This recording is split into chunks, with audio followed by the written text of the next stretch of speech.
You're with Clement Manyathela on 702. Let's walk the talk. Streaming on the Prime Media Plus app. DSTV channel 856. 92.7 and 106 FM.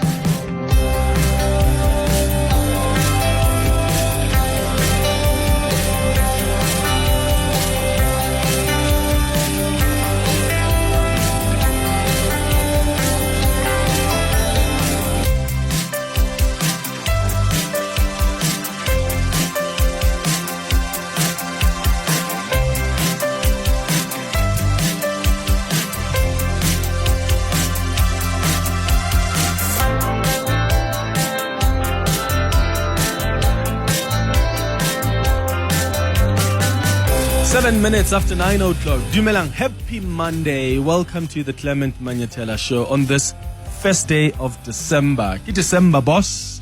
How are you feeling about December, by the way? I love it because things tend to slow down, traffic eases, and for me, it's normally a moment of reflection for the year.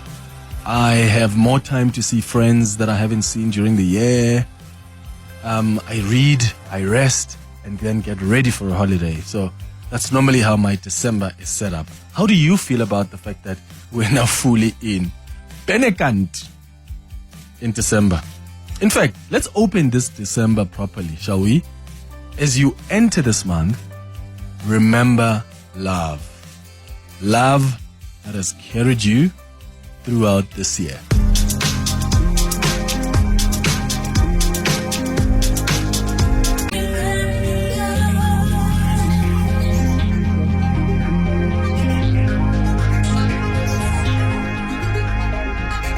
Love is what brought you here, my brother, my sister. So remember that, okay? 011-883-0702. Let's start the 702 open line. The WhatsApp line is 072-702-1702. So today is World AIDS Day, a day that is a reminder that while South Africa has made great strides in the fight against HIV, the battle is not over. We run the world's biggest treatment program. We've got infections that are dropping. New prevention tools are changing lives, but there's still a concern among young women between the ages of 15 to 24. They're still getting infected at far higher rates than any other group, and that remains one of the biggest challenges. And yes, the good news is that innovation is on our side, right? We now have PrEP available as a pill and as an injection. There are new options like that long-lasting prevention drug that could be taken just twice a year. We spoke about it on our health and wellness feature. And these tools could be game changers if people know about them and they use them. But technology can only do so much if behavior doesn't change. And I was wondering this morning, do you think we're still nervous about HIV and AIDS? Like, do you think we're still terrified? Because I remember when we were growing up, we used to be so scared. Do you think people are still like scared, terrified of HIV and AIDS? Or do you think people are becoming too relaxed about HIV prevention? AIDS is no longer a death sentence. There's a lot that's evolved. But I wonder what it is you teach your children about HIV and AIDS, and whether in fact it is still something that people are terrified of. Give us a call or send us a WhatsApp voice note. Did you hear what President Cyril Ramaphosa said yesterday about the people in the country who were spreading false information? He basically called out organizations like AfriForum and Solidarity against their misinformation campaign, which continue to strain relations with the US. And I suppose the question is, what can you do against such people and groups that are intentionally spreading lies? Because it's not like you can go open a case against them. What's the best thing to do? Because the president made an appeal. Consistently, there has been an appeal throughout. On the shows, we've spoken about it. We've interviewed these people. They've consistently continued with their false narratives to the US. Listen to what the president said. As a country, we are aware that the stance taken by the United States administration has been influenced by a sustained campaign of disinformation by groups and individuals within our country, in the United States and elsewhere. These people who are spreading disinformation are endangering and undermining South Africa's national interests, destroying South African jobs, and weakening our country's relations with one of our most important partners.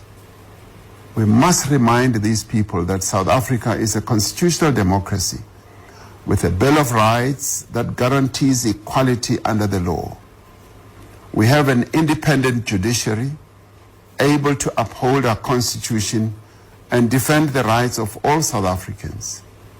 We are a country that has a tradition of dialogue, that has an enduring ability to come together to confront the challenges that we face. Yeah, that's what the president said. But what can we do beyond just the appeals? What do you think? Let me know your thoughts on 011-883-0702.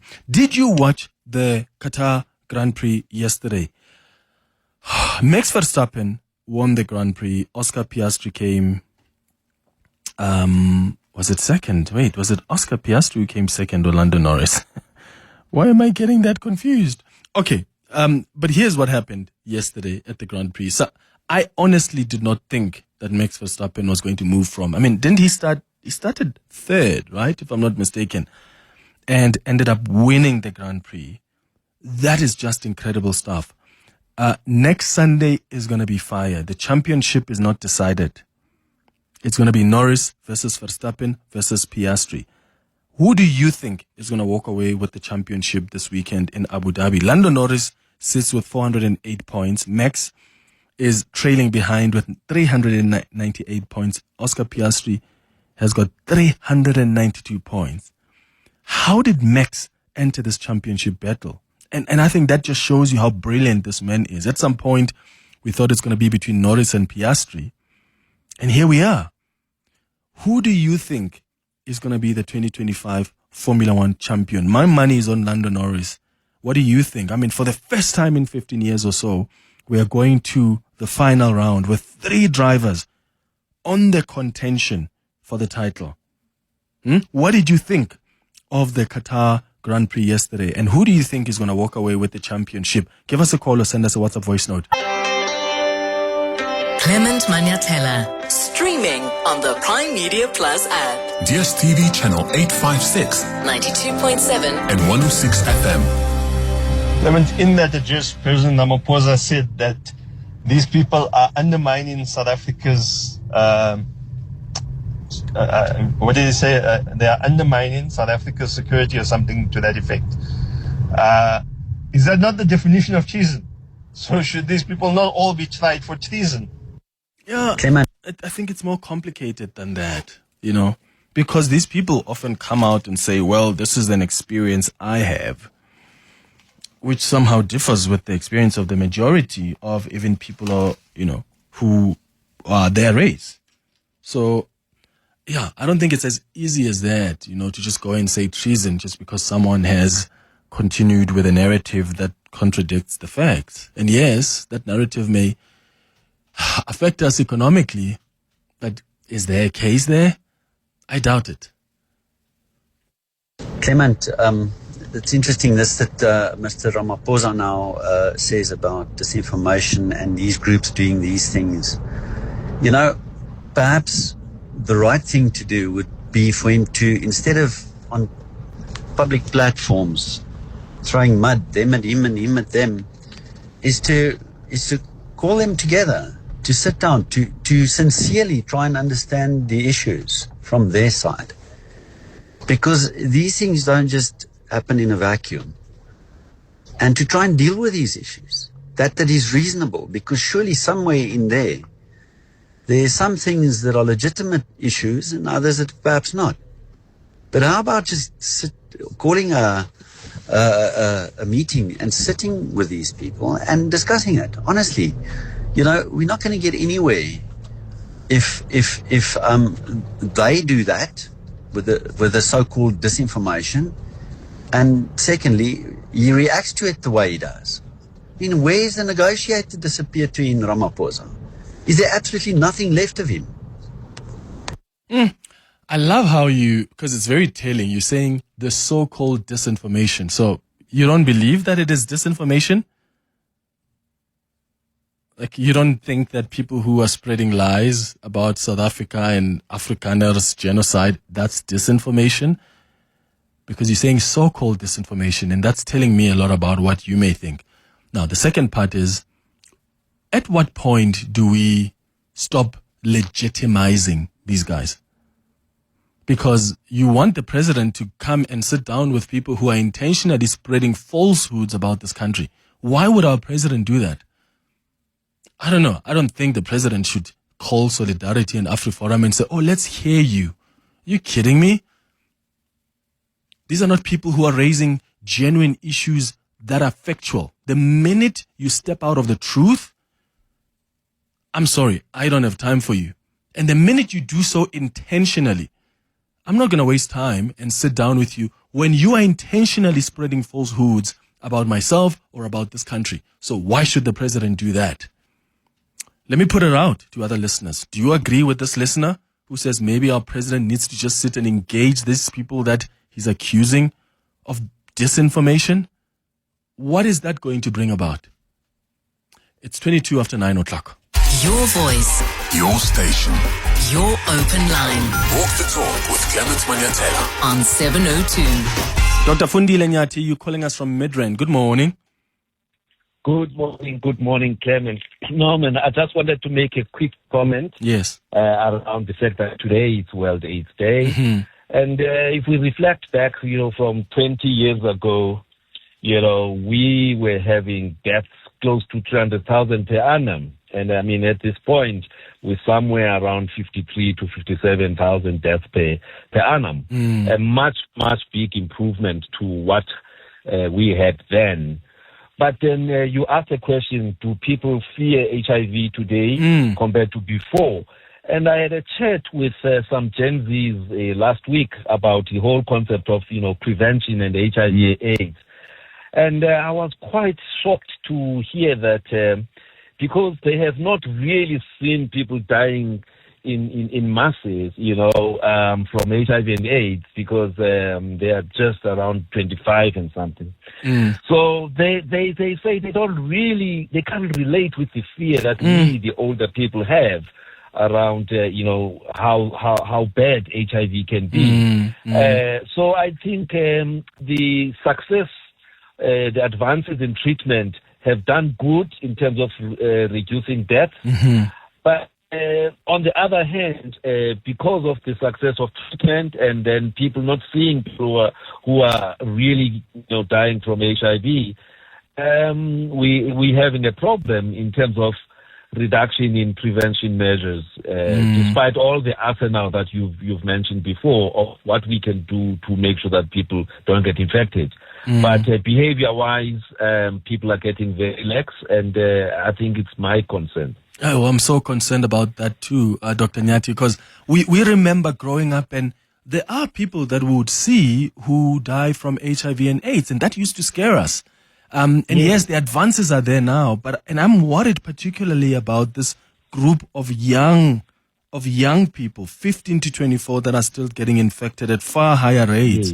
They're not scared. They're seeing these advances and they're like, well, it's no longer a death sentence. They've not even seen it as a death sentence because they grew up with the advances already there.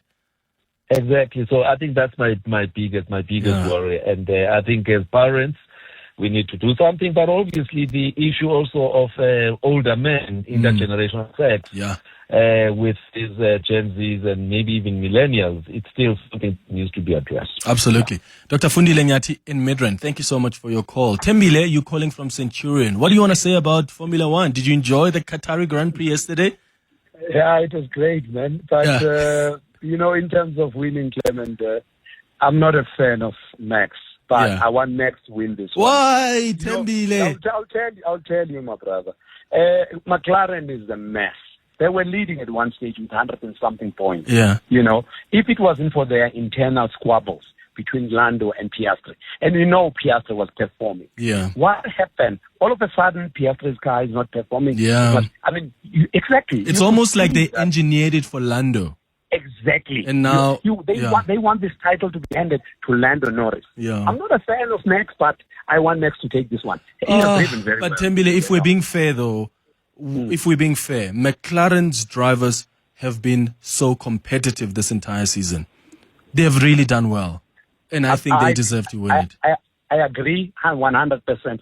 But the management have messed this up for them. You know, the internal squabbles. They should have won this title 6 or 7 races ago. You know, they were leading. They were there. They could have won it a long time ago. True. But they're here now because of this. You know. Yeah, Tembil, I don't know how Max somehow made it as a strong contender because it was Oscar and Lando, and then suddenly, boom! This man, he's so brilliant. I don't like what happened. I have to bring up what happened to Lewis when he won his first title. But Max has proven himself that he's a good driver. Look at where he's looking now. Yeah, he has. Hey, Tembile, in Centurion, thank you so much, man, for your call. Says Max must win? I'm going to be fasting this entire week for Oscar Piastri or Lando Norris to win it. I've always been a Lando. In fact, I told Mandy Winner early this year before the season started that I'm rooting for Lando Norris.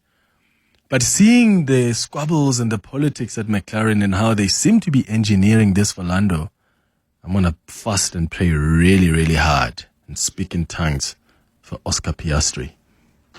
Morning, Clement. I hope you're well.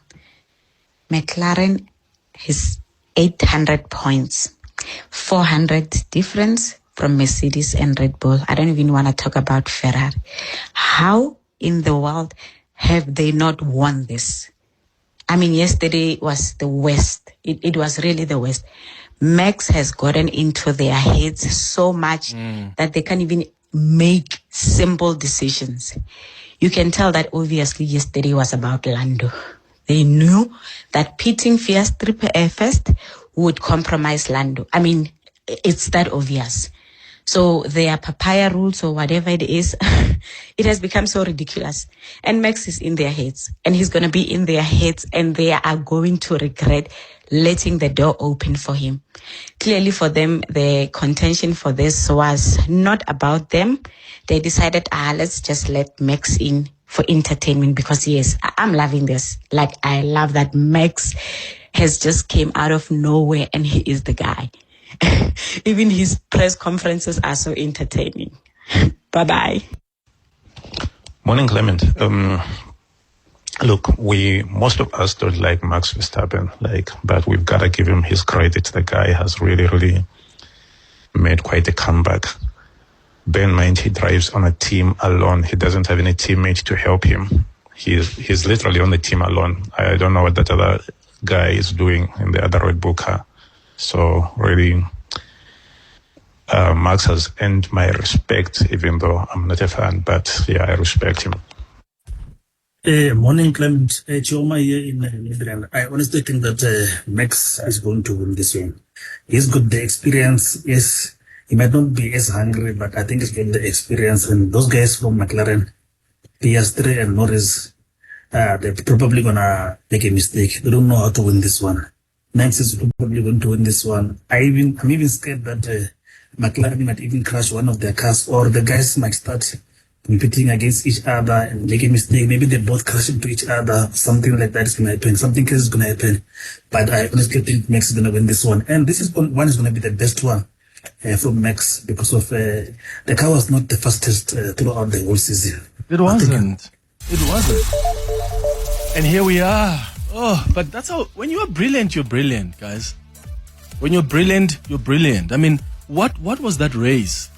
Was it 2 weeks or so ago? Max starts at P12. Continues to win the race. Where have you ever seen that? So maybe this is just a testament of how brilliant Max Verstappen is. Who do you think is going to walk away with the 2025 Formula One Championship? It's 9:30. Your voice. Your station. Your open line. Walk the talk with Clement Manyathela on 702.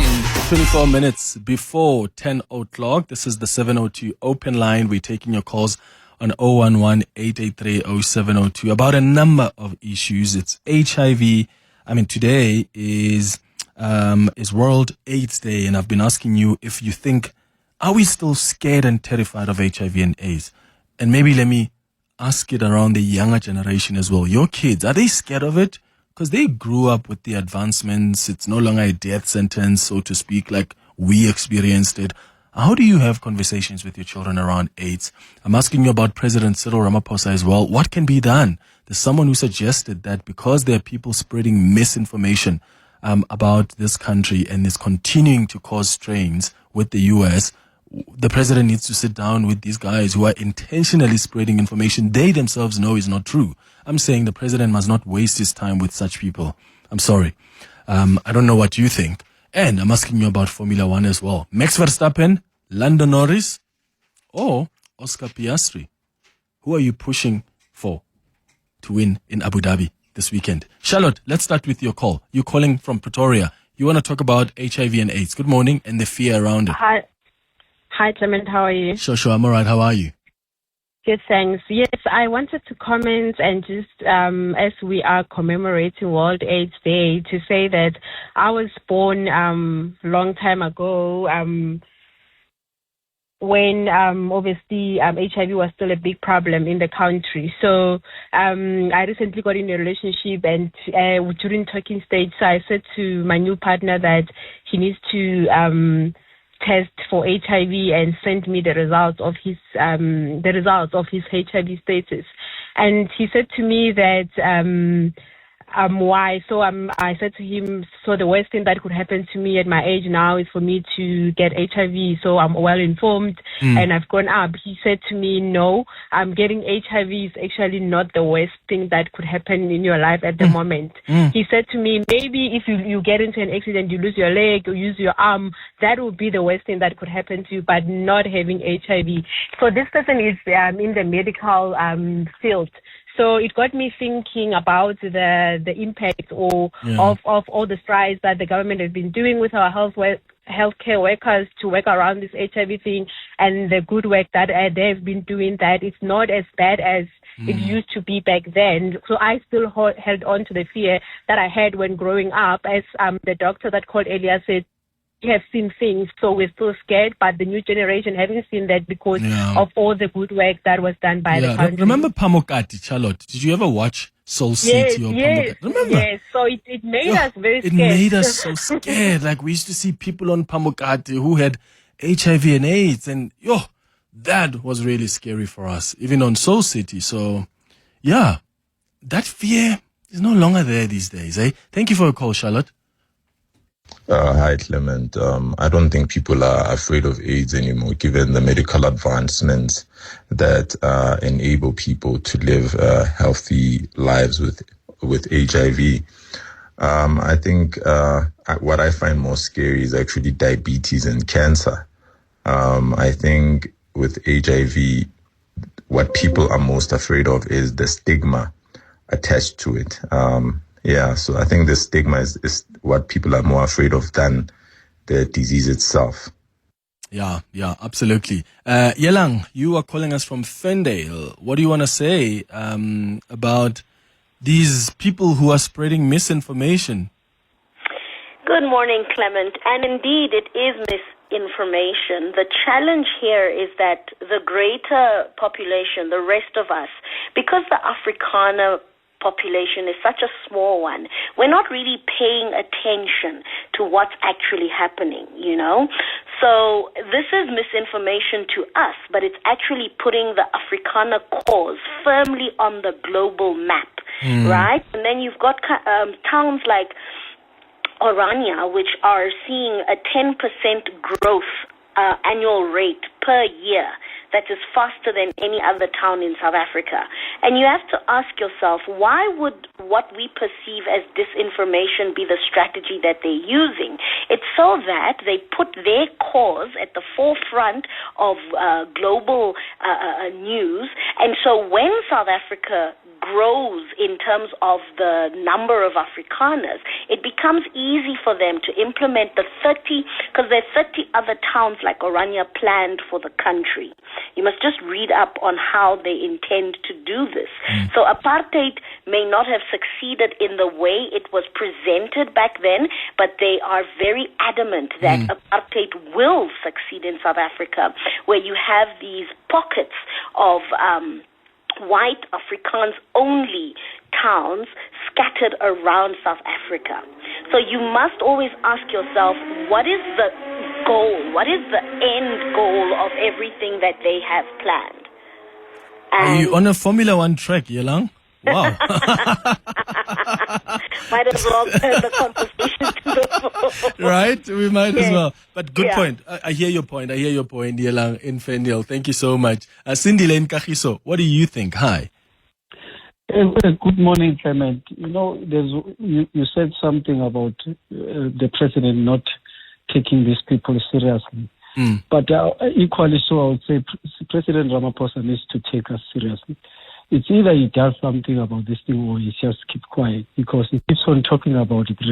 I think it's trying to distract us of somehow. Because you can't keep on talking about this thing, and it's way long overdue that he has to do something about it. Clearly, he's not going to do anything about talking about it. What is he trying to do to us? He's trying to ignite us into talking about this thing forever. Because he's an indecisive man. So if he can't do anything, let him keep quiet about it, including this thing of Trump. You know, clearly it shows that Trump is saying to us, we're not invited in the U.S. Talking about it and saying we're a member of G20, this and that, yes, rightfully so, we are a member of G20. But if Trump says to us, I don't want you in my country, there's nothing we can do about it. We're not going to go there because he doesn't want us. Can't force somebody to bring into their house if they don't want you in their house. So Ramaphosa is distracting us. I don't know, maybe it's because of these ANC issues that he's facing now, because this issue of him being removed is being revived again after the G20. Maybe he's trying to distract us and trying to find ways of surviving, because the issue now, the big agenda, is about him now being removed, from the ANC as an indecisive president. Look what he's doing in the country. He's been associated with all these sorts of people. And funny enough, before I go, this guy, the MC, who was a Pala DJ or something like that, he's been seen all over in Ramaphosa's events, and is a buddy of Lamola. They cycled together. Who's that? Guy is called MC something. I forgot his name. He was a DJ. I think he was a DJ in Pala or something like that. Wait. There's Pala, the area, and there's Pala, the farm. Pala FM.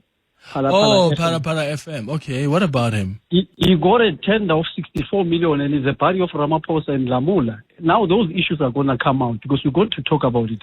So Ramaphosa must not distract us. Okay, yeah. Cindy, wait. So someone got a tender, right, from Pala FM, and how is the president involved there? This guy is linked with Ramaphosa. But what's linked? Are they friends? Are they family? He's of Ramaphosa. He's seen in events of Ramaphosa. Okay, but that doesn't prove that the president is somehow. It doesn't prove it. Exactly. Many things are not being proven, but they need to be proven. I'm just raising it that it's worrying because he's also cycling with Lamola. He's got pictures where they cycle together and he's got a tender. Remember this guy of Chembisa. We started like this and said it's not been proven. Maumela's guy. Now it's turned out that the president was lying about him. Now this one again is not proven. But if somebody is being seen everywhere Ramaphosa, almost everywhere Ramaphosa is, and is the cyclist. Everywhere the president is?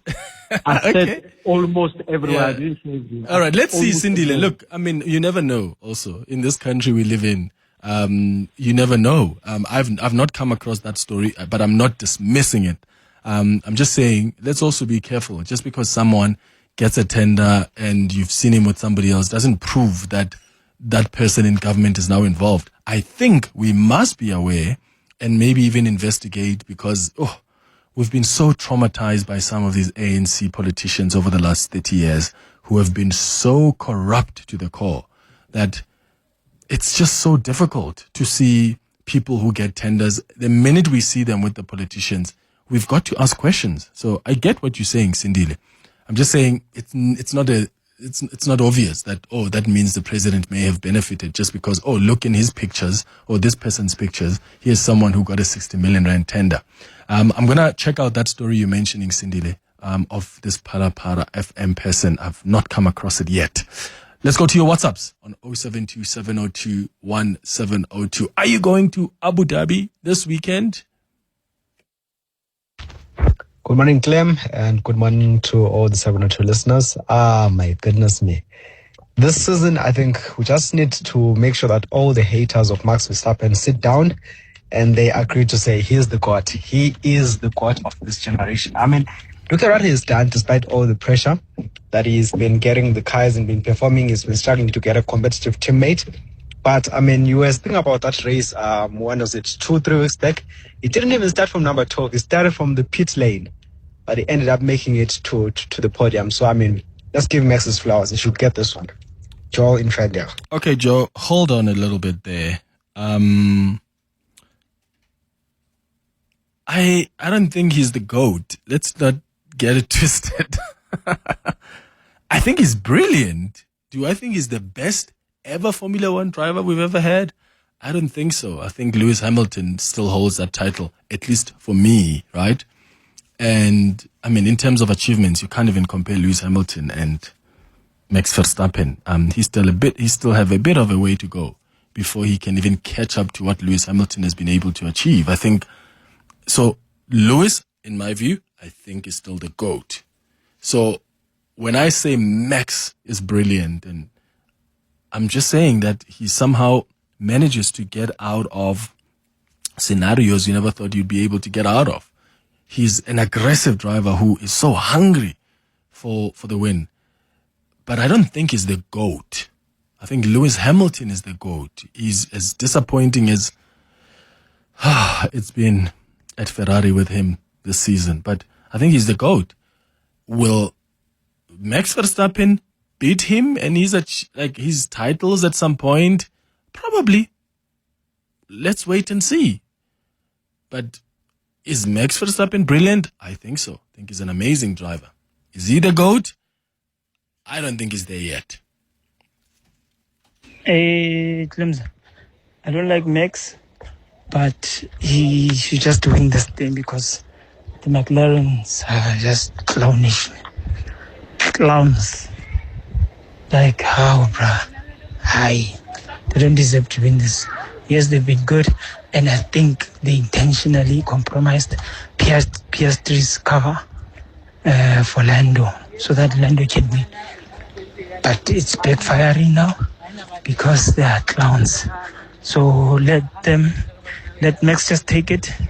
As much as I hate it, but let him just take it because it's been out of this world. Hey Clement, we watching the same season. It's Skeletor here from Santon. You saying that the McLarens were making it for Lando? No, he had to fight so many times. How many times was he even told that no, swap places with Oscar? How many times did he have to justify himself being there? How many times did he have to fight for it? He's been hungry. Oscar's been like, oh, that talented boy who has everything but is not hungry for it. He doesn't have that arrogance. And yes, they cooked the Max's first championship was cooked. We all there know we're not over it. And right now it feels like McLaren's isn't hungry enough to want it. They literally handing it over to Max on a silver platter. It's frustrating to watch. I mean, I support none of them, but it's frustrating to watch. I don't want to even talk about like Ferrari because we've watched the season. Yeah, don't depress us with those ones. The less said about them, the better. Look, okay, fine. I think you make a good point about how hungry Lando Norris is. I'll take that point. I think you're right. He's been hungry for this thing. He's been hungry. And with Oscar, Oscar is having fun on the track. He's very fast. He's really done really well.